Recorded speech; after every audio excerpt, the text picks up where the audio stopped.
Pada tanggal 18 Maret 2025, publik di Indonesia, khususnya para aparatur sipil negara, ASN, baik yang masih aktif maupun yang telah memasuki masa pensiun, dikejutkan oleh wacana reformasi besar-besaran terhadap sistem pensiun yang telah berlaku selama puluhan tahun.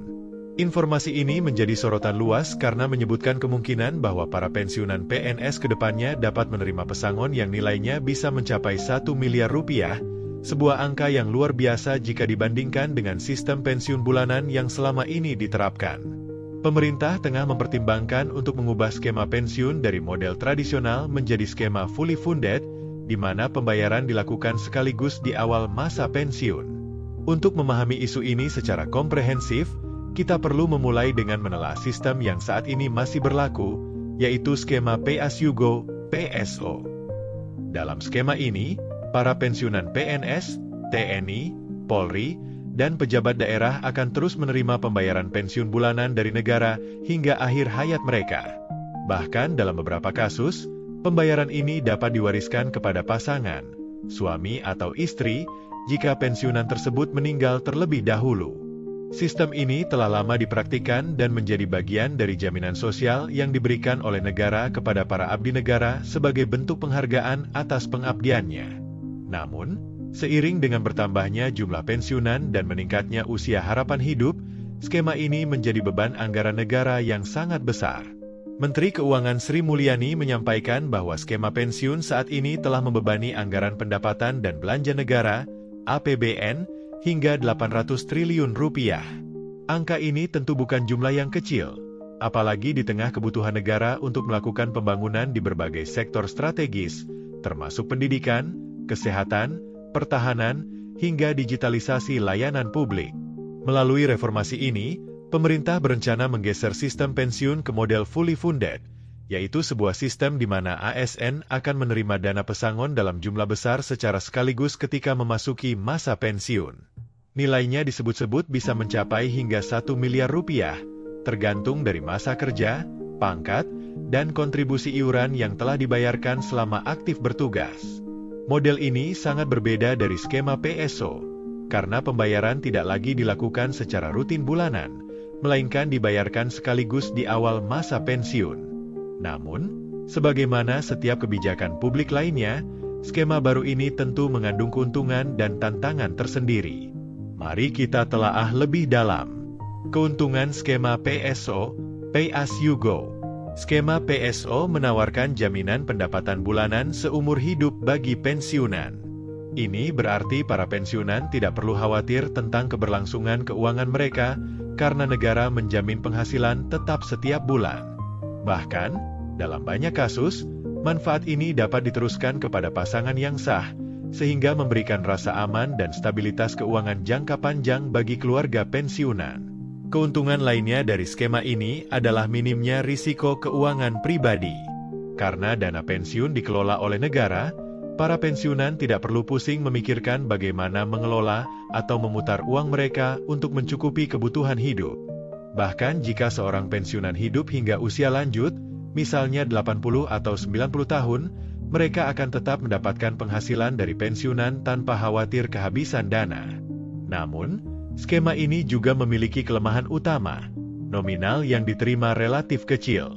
Misalnya, ada pensiunan yang hanya menerima 1 juta rupiah hingga 2 juta rupiah per bulan, jumlah yang mungkin cukup untuk kebutuhan dasar tetapi tidak memungkinkan mereka untuk berinvestasi, membuka usaha, atau memenuhi kebutuhan darurat. Hal ini menjadi sorotan, terutama bagi mereka yang selama masa kerja terbiasa menerima tunjangan kinerja yang tinggi. Keunggulan skema fully funded, pesangon. Sebaliknya, skema fully funded atau pesangon memberikan pembayaran besar sekaligus di awal masa pensiun. Angka yang disebut dalam wacana ini mencapai 1 miliar rupiah, dan ini tentu menjadi peluang luar biasa bagi para pensiunan untuk memulai usaha, membeli aset produktif, atau menyusun rencana keuangan jangka panjang sesuai keinginan mereka. Skema ini juga dianggap lebih efisien dari sisi fiskal, karena negara tidak lagi menanggung beban pembayaran pensiun jangka panjang. Dana yang sebelumnya digunakan untuk membayar pensiun bisa dialihkan ke sektor-sektor lain yang lebih produktif, seperti peningkatan gaji dan fasilitas PNS aktif, penguatan layanan publik, serta pembangunan infrastruktur. Namun, keuntungan besar ini juga datang dengan tantangan besar. Bagi pensiunan yang tidak memiliki kemampuan mengelola keuangan dengan bijak, uang pesangon yang besar bisa cepat habis. Pemerintah mencontohkan kasus warga kampung yang menerima ganti rugi pembebasan lahan hingga miliaran rupiah. Namun dalam waktu singkat uang tersebut habis karena dibelanjakan untuk konsumsi non-produktif, seperti membeli mobil dan rumah mewah, tanpa adanya strategi investasi yang matang. Skema ini menuntut adanya jiwa wirausaha, entrepreneurship, dari para pensiunan. Mereka harus mampu memutar uang secara efektif agar dapat tetap bertahan dalam jangka panjang. Jika tidak, dana pensiun yang seharusnya digunakan untuk 10-20 tahun ke depan bisa habis hanya dalam waktu 2-5 tahun. Hal ini sangat berisiko, terutama bagi mereka yang tidak terbiasa mengelola usaha atau investasi.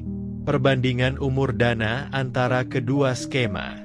Jika kita bicara dari sisi ketahanan dana, skema pensiun PSO diprediksi dapat bertahan hingga 20 tahun atau lebih, karena sifatnya yang dibayarkan setiap bulan seumur hidup. Sedangkan skema fully funded diprediksi hanya mampu memenuhi kebutuhan hidup selama 5 tahun, kecuali dana tersebut dikelola dengan sangat baik. Maka dari itu, keberhasilan skema fully funded sangat bergantung pada kemampuan literasi keuangan pensiunan. Pengamat keuangan Ahmad Ghazali menyoroti persoalan penting lainnya, yakni masa transisi dan kejelasan pelaksanaan skema baru. Beliau menilai perubahan ini tidak mudah karena menyangkut keadilan antar generasi ASN. Pertanyaan seperti, apakah skema ini berlaku untuk PNS baru atau juga mencakup PNS aktif saat ini? Dan, kapan perubahan ini mulai diberlakukan secara efektif? Menjadi pertanyaan besar yang harus dijawab secara transparan oleh pemerintah. Ghazali juga menekankan pentingnya adanya regulasi transisi dan peraturan peralihan yang jelas, serta sosialisasi kebijakan secara masif agar tidak menimbulkan keresahan di kalangan ASN maupun pensiunan. Perubahan ini juga dilatar belakangi oleh kenyataan bahwa penghasilan PNS aktif sangat bergantung pada tunjangan kinerja, bukan gaji pokok. Saat memasuki masa pensiun, penghasilan mereka menurun drastis karena tunjangan tersebut dihentikan. Dalam kondisi seperti itu, pensiunan sering merasa tidak sejahtera, terutama jika gaji pokok mereka semasa aktif relatif rendah. Reformasi ini diharapkan bisa mengatasi ketimpangan tersebut dengan memberikan penghargaan lebih layak di akhir masa pengabdian. Selain wacana perubahan skema pensiun, Presiden Prabowo juga telah mengumumkan bahwa pada tahun 2025 akan ada kenaikan sebesar 12% untuk gaji pensiunan. Ini merupakan kabar baik bagi para pensiunan yang tetap mengandalkan sistem lama. Selain itu, juga ada wacana kenaikan gaji untuk PNS aktif. Meskipun hingga 18 Maret 2025, regulasi resmi terkait hal ini masih belum diterbitkan. Kesimpulannya, wacana reformasi sistem pensiun dari skema PSO ke skema fully funded dengan pesangon hingga 1 miliar rupiah merupakan langkah besar yang dapat membawa dampak luas. Dari sisi fiskal, ini bisa mengurangi beban APBN. Dari sisi pensiunan, ini bisa menjadi peluang besar jika dikelola dengan baik. Namun, jika tidak ditopang dengan edukasi literasi keuangan dan kesiapan sistem transisi yang matang, risiko kegagalan tetap terbuka lebar.